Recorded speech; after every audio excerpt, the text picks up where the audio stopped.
The Power of the Strength of the Heart. Chapter 1. The big steaming train groaned chubbily into the yawning darkness of the waiting tunnel. Its sturdy length slipped smoothly between a wispy white halo and was lost in the darkness of the opening. Choo-choo, moaned the train as it passed between the damp walls of the tunnel. Not long after its pumping engines had filled the tunnel with frothy steam, it burst out into the waiting arms of a lush green valley, like a massive metal baby being pushed out of a big stone vulva into the waiting arms of an equally massive green midwife.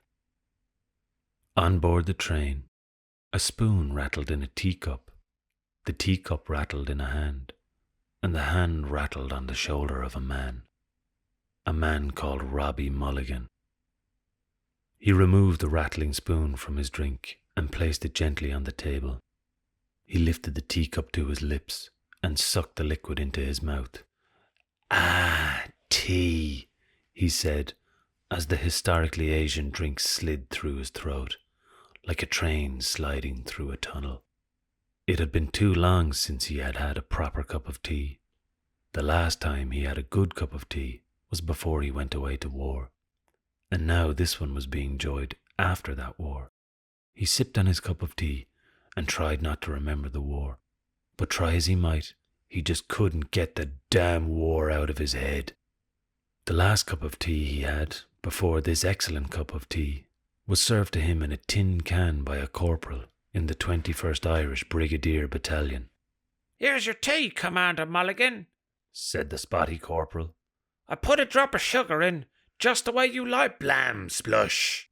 The corporal's head opened like a flower opening in extremely fast forward, and distributed his mind throughout the mess tent. It certainly is a mess tent now, thought Robbie, but he chose to keep this inside his mind as a mark of respect for the corporal, who had just had his mind blasted by a British sniper. Robbie fell to his knees and cradled the headless lad. "No!" shouted Robbie, as his tin of tea hit the floor of the mess tent, creating yet another mess. Robbie looked around and thought, "This damn war! Something must be done." And in that moment, he began to hatch a plan that would change the course of history. Forever. Tea splashed up out of his cup onto his lap and shook Robbie from his memory. "Now approaching Bwarm," bellowed a large man in an official hat. Robbie gulped down the end of his tea, which had finally reached that perfect temperature that allows you to slug it back in one good chug without burning your throat, while at the same time not being so cold that it feels like you're drinking brown paint. He picked up his big green army bag and threw it over his shoulder before jumping off the train, the taste of tea still ringing in his mouth.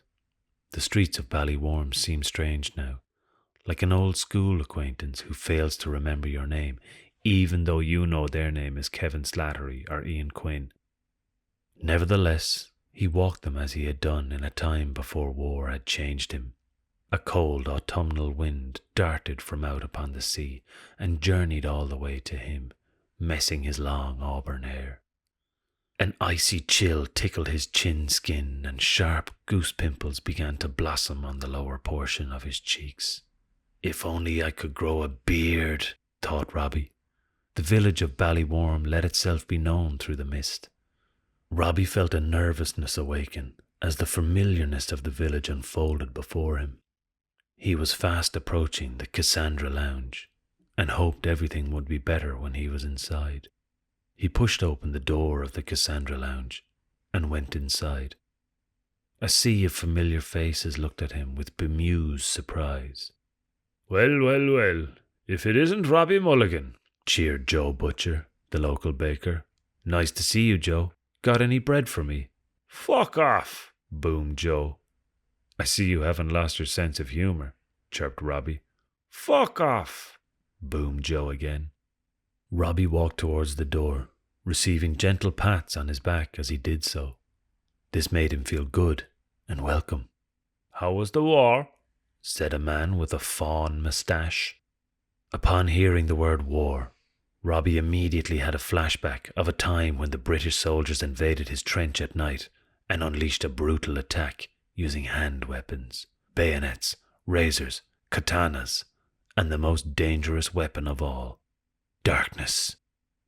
Under the inky shroud provided by a moonless night, 30 of Her Majesty's finest assassins crept between the bunks, and with swan-like grace, they opened the throats of almost every sleeping Irishman in his dormitory. Robbie's life was only saved by the fact that the man in the bunk above him had suffered a bout of food poisoning 2 nights previous and made a dreadful mess of his mattress, so he had to throw it out because of the smell of shite off it. Now, as the man lay there with blood pouring from the new hole in his throat, the blood poured down and spewed all over Robbie's face. He lay there motionless, the warmth of his best friend's life blanketing his face. The soldier who was to look after the men on the bottom bunk mistook him for a dead man, but there was no mistake made that night. Robbie Mulligan died there and then, and a broken phantom now filled his shoes. "The war was grand," said Robbie. He shuffled up to the bar and braced himself. He thought about this moment every night he was away at the big war. He had seen such horrors in the trenches of the Ireland v England war, but he was more afraid of what he was about to see behind that bar. He swallowed hard and looked, and there she was, pulling an extra large pint of stout for some bogger down at the end of the bar. The woman whom lay with him every night in his bed, in his head. The woman whom he thought about whenever he got the chance during the war. The woman to end all women. Shirley Boland. Robbie felt his heart skip a beat, and then to top it all off, it skipped another beat, but it soon caught up again and remained in perfect rhythm until his death 27 years later. Her hair was as black as a freshly tarred currach, and her skin was that yellow, not jaundice, colour that gave her a tropical mystique, news of which they say travelled all the way to Galway. Her figure was still as curvaceous and beautiful as the day he last saw her. He remembered that day, every day he was away at that damn war. The day he last saw her, she was standing in the same spot, pulling a different pint for a different bogger. And now, just like that day, he was too afraid to speak to her. This fear that struck him was more powerful than any other fear he had ever known, and he had been in some severely fearful situations, especially during the war. He wasn't even this afraid when he had fallen behind enemy lines and had been captured by British soldiers, who stripped him of his military fatigues, bent him over a fence, and took turns throwing live rats at his exposed anus until he gave up the passwords to the submarine bombs, which, by the way, he did not do. No, this was a different kind of fear, for it was a fear that really mattered. Shirley poured the pint with such skill and grace that it was no wonder she was voted best bar woman of the last 2 non-consecutive years by the lads in the bar.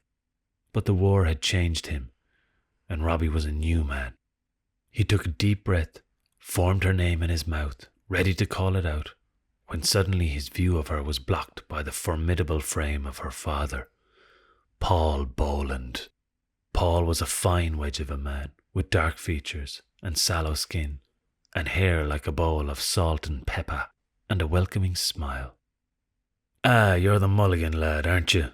Back from the war already? What can I get you?" Robbie swallowed. "A cup of tea would be nice." Paul Boland let out a booming laugh and put a glass on the table for Robbie and one for himself.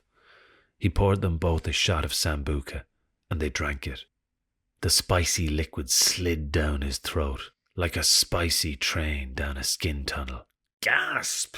gasped Robbie. "You'll have another, will you?" said Paul Boland. But Robbie wasn't focused on what Paul Boland was saying, for Robbie had seen something over Paul Boland's shoulder that brought a coldness over his soul. There, at the end of the bar, Shirley was staring lovingly into the eyes of a man that Robbie did not recognize. At first he wondered if this was just the kind of flirtatious interactions that Shirley put on to earn her best bar woman 2 non-consecutive years running. But Robbie knew something else was afoot. There was an obvious attraction there. A lustful force danced between the barmaid and the stranger, and it made Robbie feel very, very bad. "What's wrong with you, son? You look awful melancholy all of a sudden," said Paul Boland. "I'm just tired," said Robbie. "I'm tired and I've no place to stay, because my parents both committed suicide while I was away at the war, and their home was taken by the bank, so I've nowhere to live now." "You could rent out the scullery," said Paul Boland, "so long as you don't mind a few rats scurrying around." Robbie smirked. "I've had rats thrown at my arsehole, Boland." "Then it's agreed. 5 shillings a night," chirped the landlord. Robbie flicked a coin into the air, which was caught by the Paul Boland. "Welcome back to Bwarm, Mr. But before Paul Boland could finish his sentence, the soldier had disappeared. In the warmth of the scullery, Robbie stared out the window as the last of the patrons were ushered out into the night. He could hear a woman's voice telling the men that they don't have to go home, but they can't stay here, and Robbie thought that was very clever, and it made him giggle. Giggled Robbie in his pyjamas. But his giggling was cut short when he heard a change in her voice. It had become smoky and lustful. "You don't have to go home, but you better stay here," said the voice that he knew belonged to Shirley. Robbie leapt out of bed and peeked down the stairs. He could just about make out the shapes of a man and a woman entering Shirley's quarters and closing the door sexily behind them. Robbie's heart sank. He vowed there and then that he would do whatever it took to win her heart. Then he got back into bed and went off to sleep.